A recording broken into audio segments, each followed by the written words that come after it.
मध्य प्रदेश के सतना गांव में मदन लाल नाम के वैद्य थे, जिनसे आसपास के कई गांव के लोग दवाइयां लेने और अपना इलाज करवाने आते थे।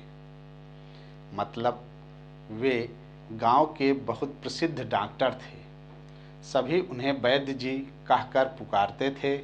उनकी इकलौती बेटी थी जो बड़ी ही सुंदर थी। इस प्रकार से वे पूरे गांव की बेटी थी। सभी उसे प्यार से परी बुलाते थे। उसे बचपन से ही कभी किसी चीज़ की कमी नहीं हुई थी। बड़े ही नाजों में पली और बड़ी हुई थी परी। जब उसका विवाह पास के गांव के शुक्ला जी मतलब सरपंच के बेटे के साथ हुआ, तब पूरे गांव को दावत दी गई थी। सब कुछ बहुत ही बढ़िया हुआ था, लेकिन यह क्या, एक ही माह बाद वह लड़की अपने पिताजी के पास आकर फूट फूट कर रो रही थी। सिसकियों के कारण वो कुछ बोल ही नहीं पा रही थी। पिताजी के बहुत पूछने पर उसने बहुत देर बाद बोलना शुरू किया और बोला, पिताजी मैं उस घर में फिर कभी नहीं जाऊंगी, मैं आपके पास ही रहूंगी। ऐसा बोलकर वो फिर जोर जोर से रोने लगी। पिताजी समझदार थे। उन्होंने अपनी बेटी के सिर पर हाथ फेरते हुए बोले, कोई बात नहीं बेटा, तू आराम कर, हम बाद में बात करेंगे। और बेटी की माँ को इशारा करते हुए कहा, इसे कुछ खाने को दो और संभालो। शाम को हालात को समझते हुए पिता ने पूछा, अब बताओ क्या हुआ, क्यों नहीं जाना चाहती हो अपने ससुराल?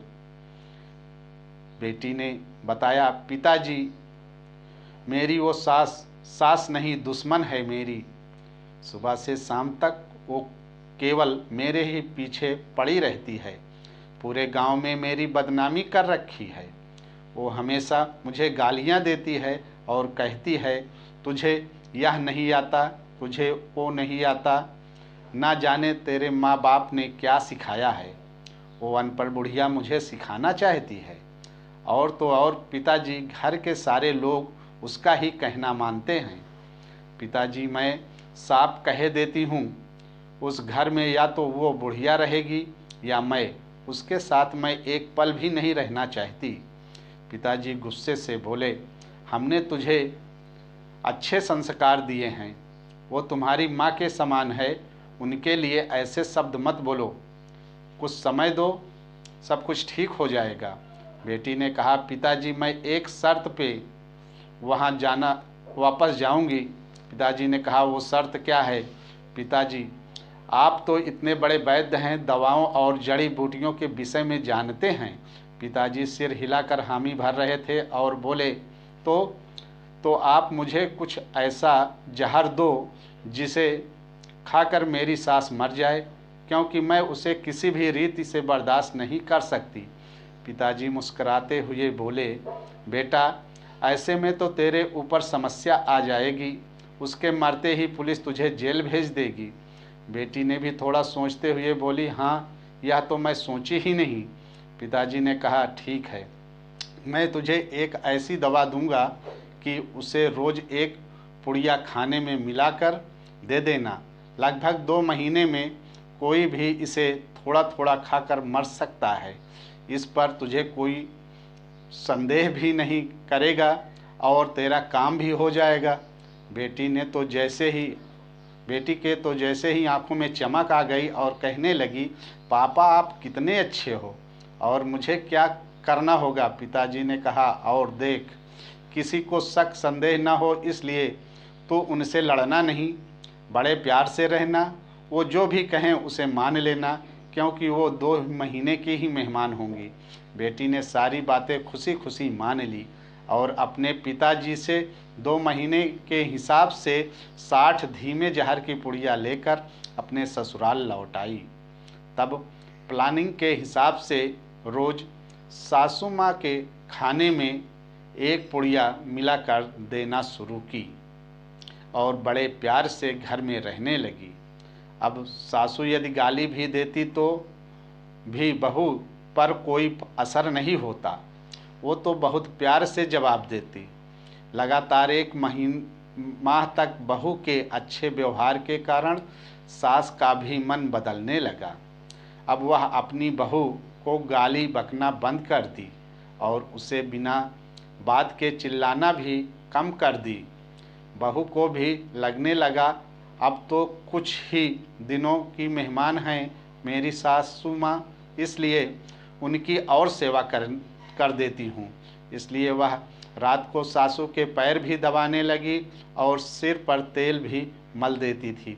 अब तो सासू माँ सारे गांव में कहते नहीं थकती कि बहू हो तो मेरी बहू जैसी, और वह अपनी बहू को अपनी बेटी से भी बढ़कर प्यार करने लगी। उसे घर का सारा अधिकार और जेवर और सब कुछ सौंपने लगी। यह सब देख बहू के आंखों में आंसू आ गए और वह अपनी सास को अपनी माँ के जैसे प्यार करने लगी। और तभी उसके मन में एक डर सामने समाने लगा कि वह उसी दिन अपने गांव मायके आई और अपने पिता से लिपट कर रोने लगी और कहने लगी, पिताजी आप कुछ भी करो लेकिन मेरी माँ को बचा लो। पिताजी ने कहा, माँ वो तो ठीक हैं और सो रही हैं। बेटी ने कहा, अरे मैं सासू माँ के विषय में बोल रही हूँ। पिताजी ने कहा, क्यों, क्या हुआ उनको?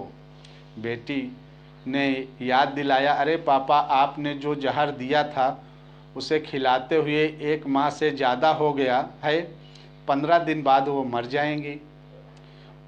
मुझसे बहुत बड़ा गुनाह हो गया, मैं अब उन्हें मारना नहीं चाहती। अब कुछ भी कीजिए और उस जहर को तोड़ दीजिए। कुछ दिनों ऐसी दवा दीजिए ताकि उस जहर का असर खत्म हो जाए। वो रोए जा रही थी और पिताजी ज़ोर ज़ोर से हंस रहे थे। बेटी को कुछ समझ नहीं आया, पिताजी हंस क्यों रहे हैं। तब पिताजी ने कहा, बेटा चिंता मत कर, उन्हें कुछ नहीं होगा। मैं जानता था तेरा दिल बहुत अच्छा है, तू किसी को मार नहीं सकती। मैंने जो पुड़िया तुझे दी थी वो तो काला नमक और जीरे का पाउडर था जो स्वास्थ्य के लिए लाभदायक है। देख बेटा, यह दुनिया ऐसी ही है, हम जैसा इस दुनिया को देते हैं वैसा ही प्राप्त करते हैं। यदि हम दूसरों को नफरत देंगे तो नफरत ही पाएंगे, यदि हम लोगों को प्रेम देंगे तो वापस प्रेम ही पाएंगे। बेटी चुपचाप खड़ी खड़ी आश्चर्य से अपने पापा की बुद्धिमानी भरी बातें सुन रही थी और आँखों से आंसू बह रहे थे। ये आंसू खुशी के थे। ये कहानी अगर आपको पसंद आई हो तो लाइक करें, शेयर करें और सब्सक्राइब करें।